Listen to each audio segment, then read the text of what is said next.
Coming up on Red Hot News. It's Black History Month and the magical performance of Cinderella begins tonight.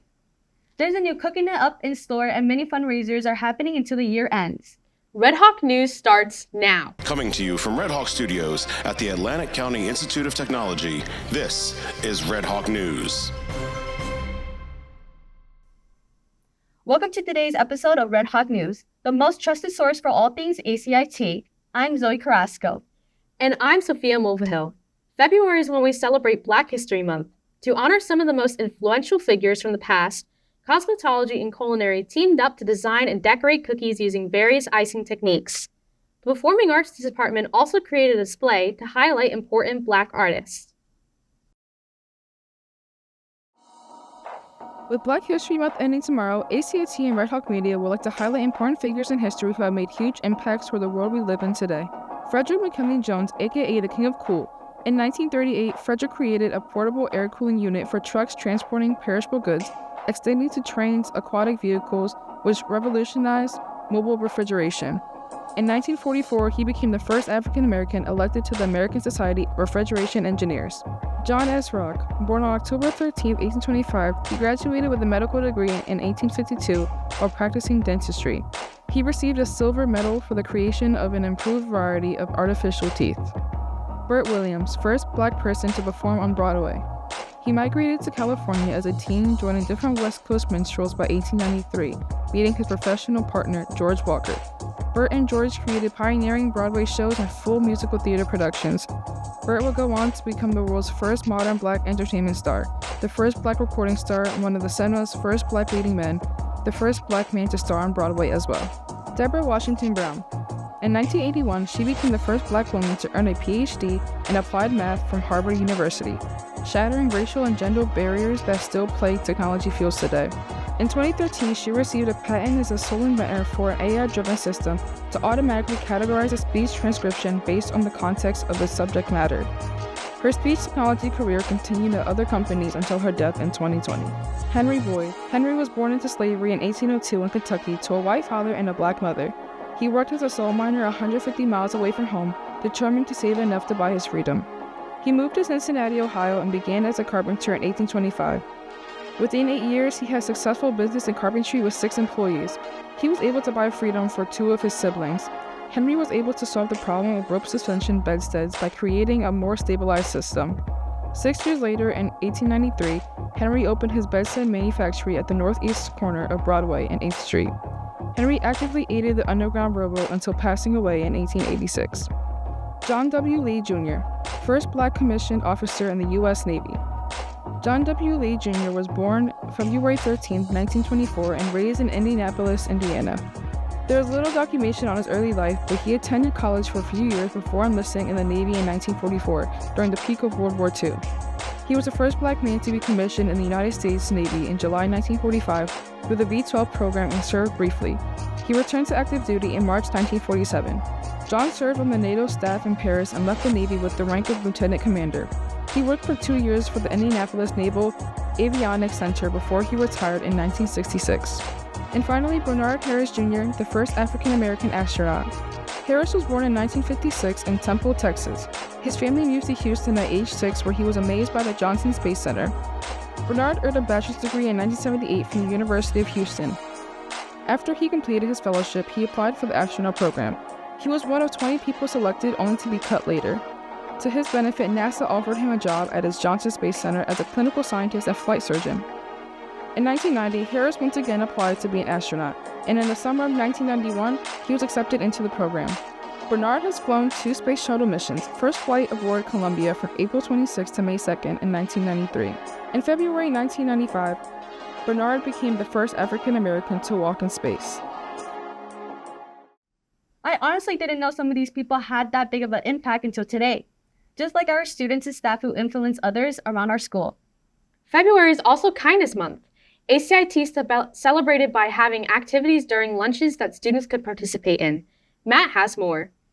February was Kindness Month, and throughout the month, the counseling department hosted activities and challenges involving acts of kindness for the students and staff.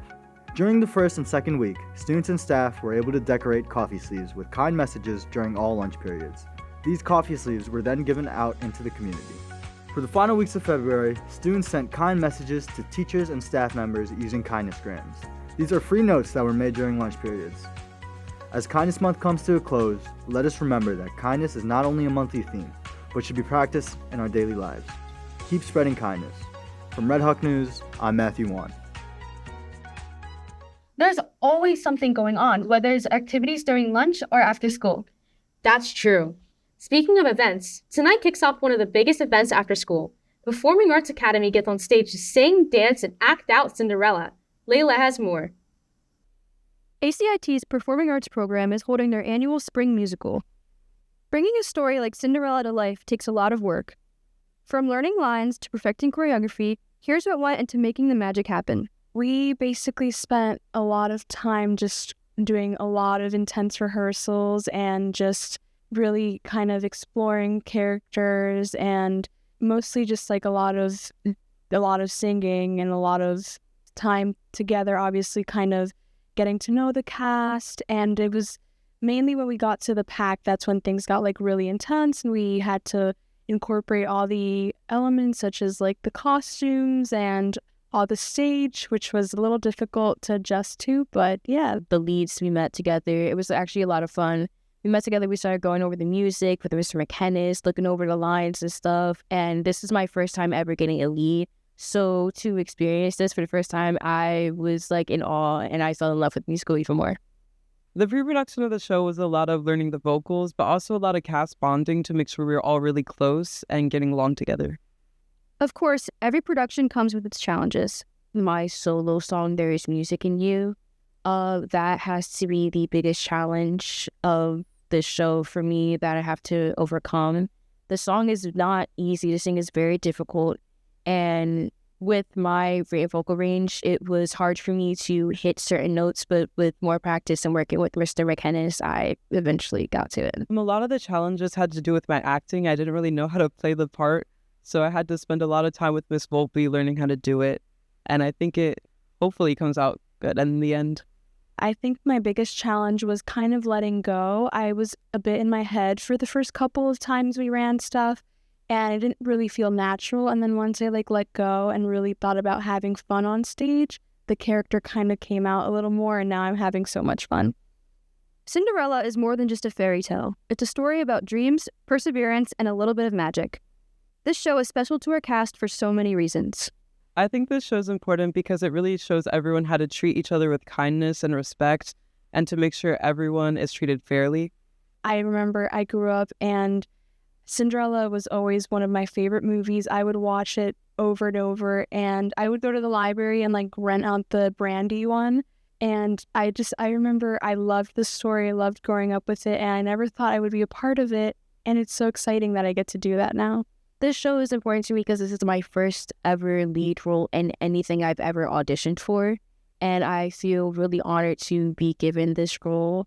And I want to do my best. I want to show everybody that I'm capable of what I love and what I'm very passionate about. Between all the rehearsals and preparation, some of the best moments come from spending time with friends and doing what you love. For sure, being around all of my bestest friends and just performing with them, because I look to the stage and I see all my best friends having so much fun and just showing their talent. Everyone is so talented in this cast, and that's definitely the best part. I have never loved a cast so much ever for any production ever, with so many talented, funny, sweet, kind-hearted people, and especially the new people that I met this year. It's like a family. The most fun part is all the different bonds that I've gotten to make, especially with some of the younger people in the cast, and getting to meet the people who are going to take the Academy and the Performing Arts program in the future over. Don't miss your chance to experience the magic. Come down to ACIT's PAC on February 27th and 28th at 7 p.m. or March 1st at 2 p.m. and 7 p.m. to see the 2025 production of Cinderella. For Red Hawk Media, I'm Layla Miller. Honestly, I'm so excited to go out and watch for myself. They're having 3 days of shows, 2 of which are on Saturday. That's a lot of work for the cast and crew. We'll be right back after this quick break. The ACIT girls basketball team is ready to begin their journey towards a state championship tonight against Washington Township. Scan the QR code or visit gofan.co to purchase tickets for tonight's game, which will be located at Washington Township High School in Sewell. Tickets should be purchased in advance to ensure you can attend the big game. Tip-off is at 5:30. ACIT Athletics will host its annual 3v3 basketball tournament next week on March 3rd after school. All ACIT students are invited to register and play, or attend and cheer on their peers. Teams can include up to 4 members, including 1 substitute. Teams cannot be mixed genders and cannot include current members of ACIT boys and girls basketball teams. Each team must assign 1 captain to register and check in during the event. Scan the QR code to sign up. The event will begin at 2:45 p.m. The Hispanic Alliance of Atlantic County will be visiting Stockton University on March 28th for the Latino Youth Leadership Summit. The event will include icebreakers with college mentors, panel discussions, and workshops. The event will be from 9 a.m. until 7 p.m. Space is limited and only for juniors and seniors, so make sure you turn in your permission slips and forms by March 14th. Attention ACIT students and staff. 2024 to 2025 yearbooks are on sale now.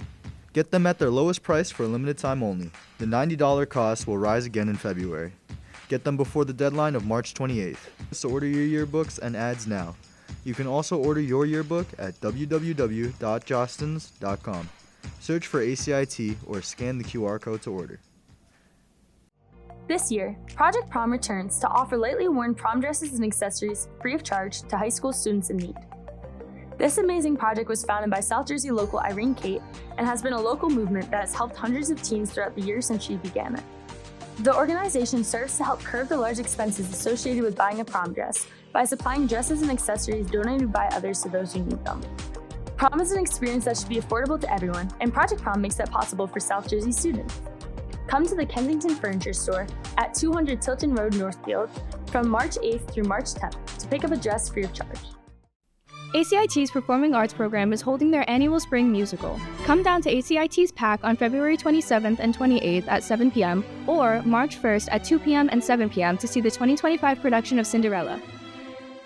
Starting from March 3rd to March 7th, ACIT is selling plushies for $2. The sale will be held in main campus cafeteria during all lunch periods.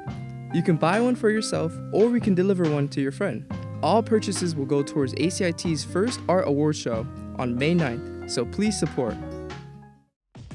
ACIT is having its first ever Media and Art Award show on May 9th. It will start at 6 p.m. and end around 8. You can walk through the PAC and down Main Street to view all the media and artwork on display.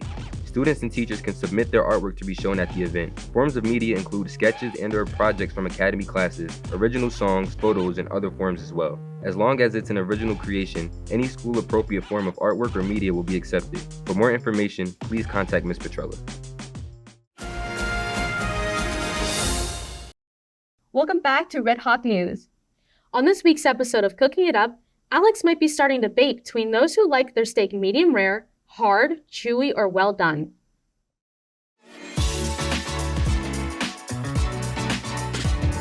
Hi, welcome to Cooking It Up. I'm your host, Alex Demos, and today we're going to be cooking steak on the stove. To get started, you want to pat your steaks dry to allow for a nice sear and a good crust.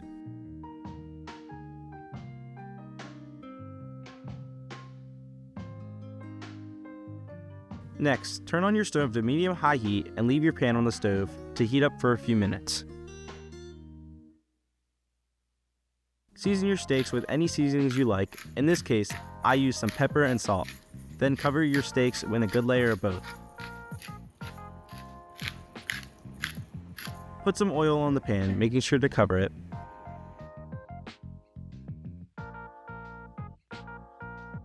And throw your steaks on.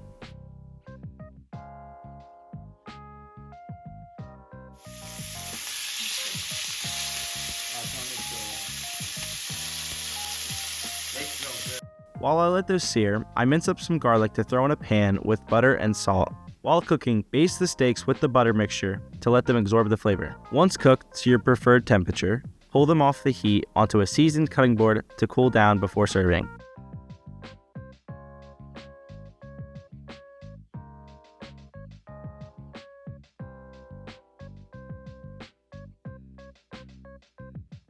Well, there you have it. Now you know how to make a nice, delicious steak with which you can pair with anything. My personal favorite is eggs, but anything goes. All right, I hope you enjoyed, and we'll see you in the next one.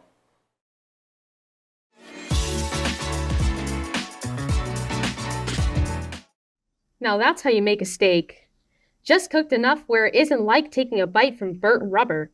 But away from all the steak debate. As a reminder, food deliveries like DoorDash and Grubhub are not permitted during the school day or any after-school activity. All ordered food items will be turned away at security, and the food service will not refund the purchase. Luckily for you, starting March 3rd on Mondays, there are snack sales after school in the cafeteria from 2:30 until 3. The funds will go to support the media department in the creation of an award show taking place on May 9th. The sale will end June 9th. Teachers, you can buy feather coupons to reward your students for working hard. They can use these to buy snacks from the cart. See Ms. Petrella for more info. Students, you don't need a coupon to get the snacks. You can pay with $1. This isn't the only fundraising event either. Did you win the photo of the month for your photography class? If you do, you can buy a calendar that features the photos from every month. These will be sold via email. Later in March, there's going to be sticker sales too. They will start on the 31st and end on the 4th of April. They will be sold during all lunches, and 2 stickers will cost $1. The Plushie sales are also a part of the fundraising for the media department. There are some big plans for the award show, and they need all the help they can get. Thank you for joining us. Don't forget to follow Red Hawk Media on YouTube. Please like and subscribe to receive the latest news from ACIT. Also, discover more about ACIT on our digital publication, Pursuit. For the crew and staff of Red Hawk News, we will see you next time. And remember, pursue what you love.